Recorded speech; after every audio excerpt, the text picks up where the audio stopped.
Hello students. Now in this lecture we have discussed about the principle of the Mossberg spectroscopy. In short, हम shortly इसका principle क्या होता है वो हम डिस्कस करेंगे. Mossbauer spectroscopy involves the recoilless emission and absorption by gamma rays by nuclei. Okay, इसमें क्या होगा? Recoilless emission.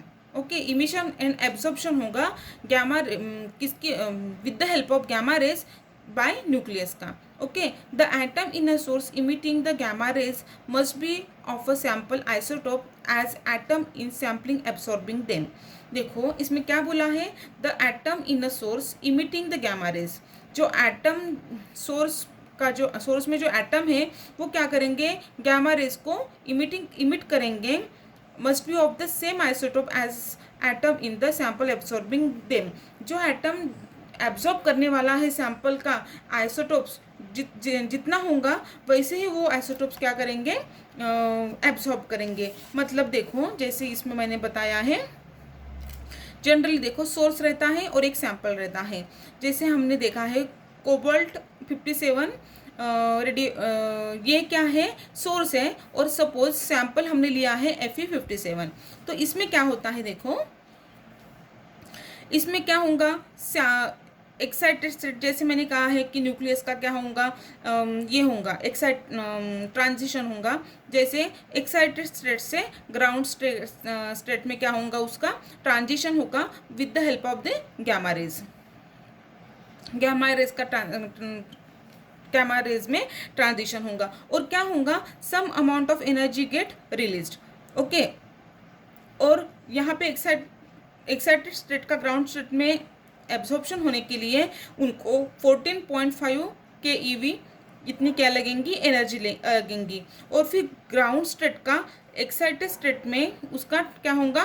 ट्रांजिशन होगा, रेजोनेंस होगा. तो उसमें कितनी एनर्जी लगेंगी? 14.4 ईवी के वी इतनी ही एनर्जी लगेंगी. मतलब देखो ये कोबाल्ट 57 ये क्या है? सोर्स है. उसको एक्साइटेड स्टेट में से ग्राउंड स्टेट को आने के लिए इतनी ही एनर्जी लगती. और Fe57 को ग्राउंड स्टेट से एक्साइटेड स्टेट में जाने के लिए सेम एनर्जी लगती है. तो इसमें क्या हो रहा है? सेम एनर्जी लग रही है. तो ये जो साइंटिस्ट था मॉसबोर, उन्होंने कहा कि ये कैसे हो रहा है? वो होने की वजह क्या है? सो इसमें एक ही एनर्जी लग रही है तो some energy must be released. Okay, उसमें तो कुछ ना कुछ तो एनर्जी रिलीज होनी चाहिए. तो उन्होंने क्या किया? संशोधन किया. उसमें से उनको क्या मिला? रिकॉइलिंग. मतलब क्या होता है? डिपेंड्स ऑन द इफेक्टिव मास. वो किसके ऊपर डिपेंड होता है?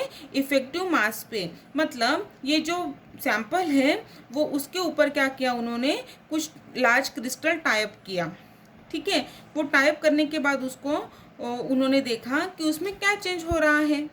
ठीक है, वो उसमें से उनको फिर समझ में आया कि उसमें भी एक टर्म क्या है? वो है Doppler effect. What is mean by Doppler effect? देखो डॉपलर इफेक्ट मतलब क्या होता है?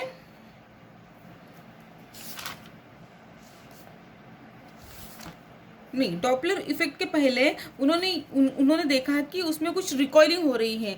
तो पहले रिकॉइलिंग हो रही है मतलब क्या हो रहा है? उन्होंने रिकॉइलिंग मतलब जैसे हमको पता है कि गन का एग्जांपल हमें पता है कि गन रहती है और गन में हम क्या डालते हैं? बुलेट डालते हैं और फिर हम ट्रिगर को ट्रैक करते हैं और फिर जैसे ट्रिगर ये रिलीज करते हैं तो क्या होता है? गन का जो ये है जो गोली है वो बाहर निकलती है. तो same phenomena was happen in this case. मतलब देखो यहाँ पे आपको अच्छे से समझ में आएगा. When ever high energy particle is release from a body at rest, the releasing body feels at a back. जैसे अभी भी मैंने बताया था कि गन का एग्जाम्पल वही सेम इसमें दिया है कि when ever a high energy particle is release from a body at rest.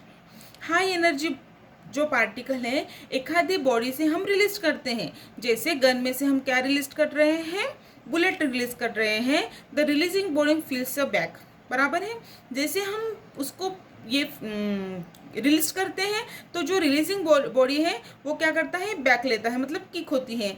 That means it is a push backward. ठीक है, this is called as a recoil effect just like a gun. बराबर है.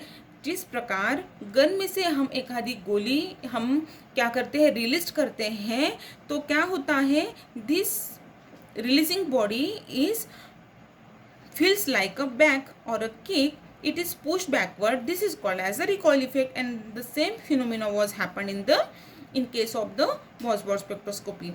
So energy of the gamma rays is slightly less than the natural energy of the transition.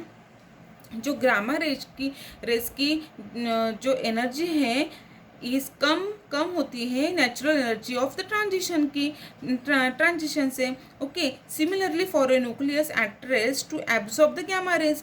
अभी इसमें क्या है, मैंने पहले ही बताया है आपको कि उसमें क्या होगा कि गैमा रेज होगा, वो क्या करेंगे, न्यूक्लियस की स्टडी करेंगे और गैमा रेज यूज करेंगे for the electromagnetic radiation, for the movement और the transition of the particle from the excited state to the ground state, and absorbance undergoes the transition, means there is a resonance.